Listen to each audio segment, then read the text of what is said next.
Bonjour à tous, je suis Loué. Quand j'étais bébé, ma mère m'a laissée devant un hôpital. Je n'ai jamais revu mes parents biologiques après cela. J'ai été adoptée quand j'avais 2 ans. Mes nouveaux parents étaient formidables. Ils ne m'ont jamais fait sentir que j'étais adoptée. Ils ont veillé à ce que j'aie une enfance merveilleuse. Mais quand j'avais 14 ans, nous avons eu un terrible accident de voiture en allant camper. J'étais la seule à avoir survécu. Ma vie a soudainement basculé. J'ai dû déménager dans un foyer de groupe. La plupart des autres enfants là-bas avaient à peu près mon âge. Les enfants sont généralement adoptés à un plus jeune âge. Bien sûr, cela a du sens. Qui veut adopter un adolescent? Les parents adoptifs préfèrent généralement les jeunes enfants pour pouvoir les élever comme ils le souhaitent. J'y suis restée presque un an. Un matin, on m'a dit que le directeur voulait me voir.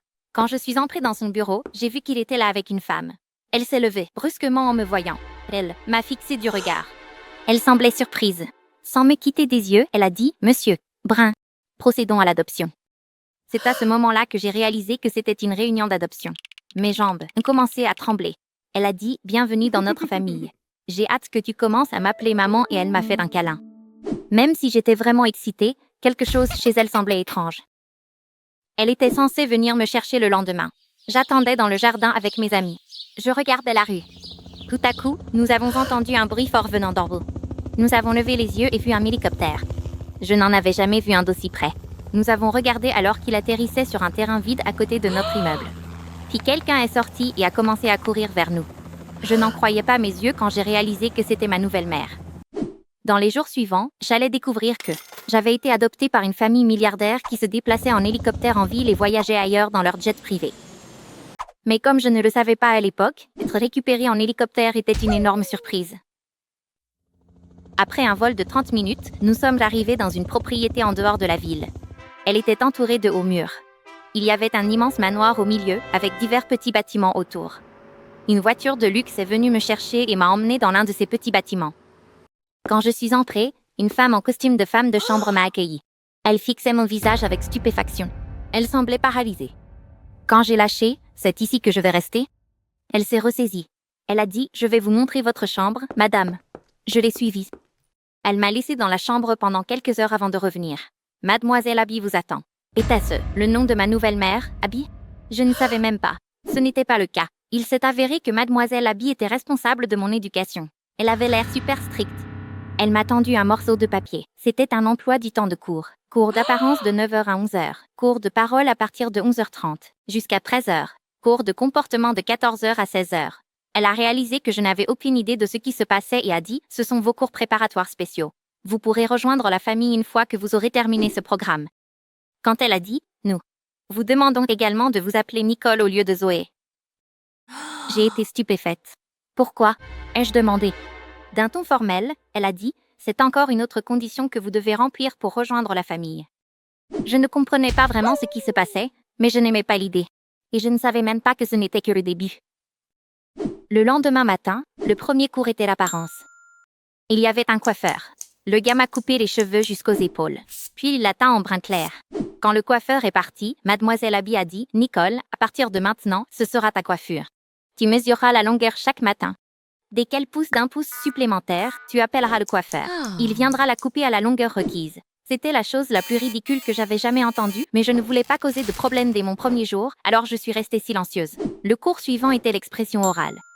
Mademoiselle Abby m'a donné un polycopier. Il y avait beaucoup de mots dessus. Nicole, mémorise tous ces mots.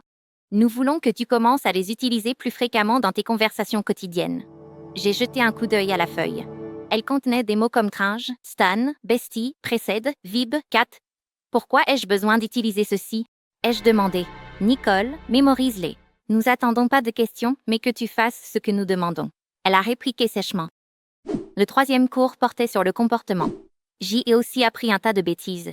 Par exemple, je n'étais pas censée me lever avant 10h du matin, mais j'aime en fait me réveiller tôt. Même si je devais me réveiller tôt, je devais rester au lit jusqu'à 10h. Et il y avait une autre règle absurde concernant les pleurs. Quand Mademoiselle Abby a dit « Vous ne pleurerez en aucune circonstance », j'ai répondu « Eh bien, je ne peux pas promettre ça. Une personne a le droit de pleurer si elle en a envie. Vous ne pouvez pas l'interdire. » Mademoiselle Abby fronçait les sourcils dit « C'est très important. Vous ne devez pas pleurer, même lorsque vous êtes seule. » Mes études ont continué comme ça pendant plusieurs jours. J'ai fini par me concentrer sur les cours parce que, honnêtement, je n'avais rien d'autre à faire. Mademoiselle Abby m'a appris un million de choses bizarres. Par exemple, Si mon nouveau père parlait de travail au dîner, je devais lever les yeux au ciel et dire « Papa, allez ».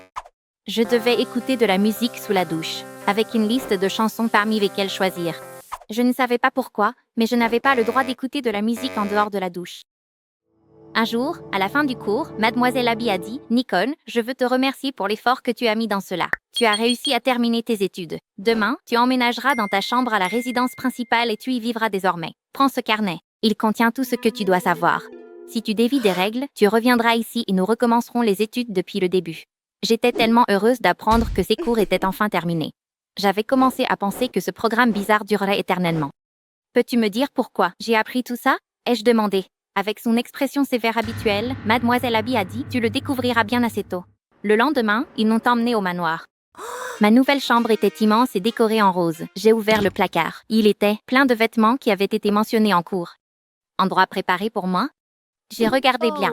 J'ai tout passé en revue. Finalement, j'ai compris que cette chambre appartenait à quelqu'un d'autre, mais pour une raison, je l'avais héritée. Une femme de chambre apparaît. Mademoiselle Nicole, vos parents vous attendent dans la salle blanche. Même temps, je passais en revue choses que j'avais apprises ne pas faire d'erreur.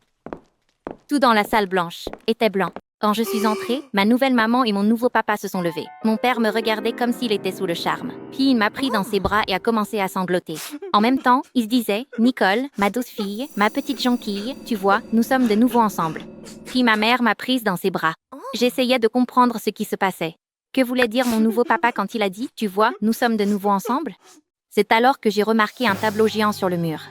C'était un portrait d'une fille en robe blanche, comme l'exigeait la pièce. Elle me ressemblait tellement qu'à première vue, j'ai pensé qu'ils avaient commandé un portrait de moi. Portrait de moi, mais bien sûr, ce n'était pas moi.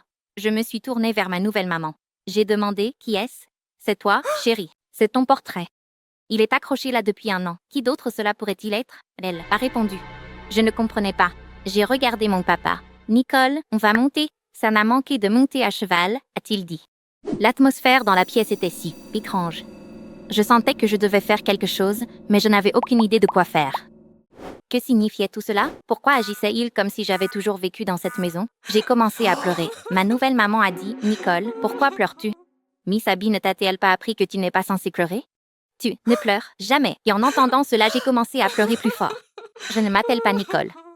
Je m'appelle Zoé et je suis une pleureuse. Je suis peut-être même la plus grande pleurnicheuse du monde. Je pleure pour tout. Je ne comprends pas ce que vous essayez de faire, mais je ne suis pas Nicole. Je suis Zoé. J'ai dit, ma nouvelle maman m'a attrapé le bras. Ton nom, c'est Nicole. Tu as été autre dans le passé, mais à partir de maintenant, tu es Nicole. Demain, tu reprends tes études avec Miss Abby. Il semble que le programme n'était pas suffisant pour toi. Ellen a crié. J'ai regardé mon nouveau papa. Il pleurait, mais il ne me regardait pas. Il regardait la peinture. Puis il s'est tourné vers ma nouvelle maman. Laisse-la tranquille. Elle n'est pas Nicole. Elle n'est pas notre fille. Nicole est morte. Personne ne peut la remplacer. Nous ne pouvons pas ramener notre fille. Tu ne peux pas transformer quelqu'un en Nicole parce qu'elle lui ressemble. Nicole est morte et personne ne peut la ramener maintenant, a-t-il dit, et a commencé à sangloter. Sa femme est allée le prendre dans ses bras pendant un moment. Ils ont commencé à sangloter ensemble. 4 mois ont passé après cette nuit-là. Vous pourriez penser que je suis retournée au foyer de groupe. Non, je vis toujours avec ma nouvelle maman et mon nouveau papa, car ils sont venus dans ma chambre le lendemain matin. Ils ont admis leur erreur. Ils se sont excusés. Nous étions aveuglés par la souffrance. Nous pouvons maintenant voir il était irrationnel de te forcer à cela, ont-ils dit. Leur fille, Nicole, avait été diagnostiquée avec une leucémie il y a 2 ans. La maladie avait déjà trop progressé. Les traitements n'ont pas fonctionné et malheureusement, Nicole est décédée l'année dernière. Comme ils n'avaient pas d'autres enfants, ils étaient incroyablement bouleversés. Ils étaient tous les 2 gravement déprimés. Ils cherchaient un moyen de gérer la situation et c'est ainsi qu'ils ont eu cette idée folle. Ils ont cherché quelqu'un qui ressemblait à Nicole dans tous les foyers de groupe à travers le pays. Finalement, ils m'ont trouvé. Vous connaissez déjà la suite. Ils ont fait mes cheveux comme les siens. Ils m'ont habillée comme elle. Ils ont essayé de me faire parler et agir comme elle. Je sais que cela semble absurde, mais ils voulaient me transformer en Nicole. Cependant, ce soir-là, ils ont finalement réalisé que ce n'était pas possible. Merci d'avoir écouté mon histoire. Vous pouvez vous abonner à cette chaîne maintenant pour être informé des nouvelles histoires. Au revoir.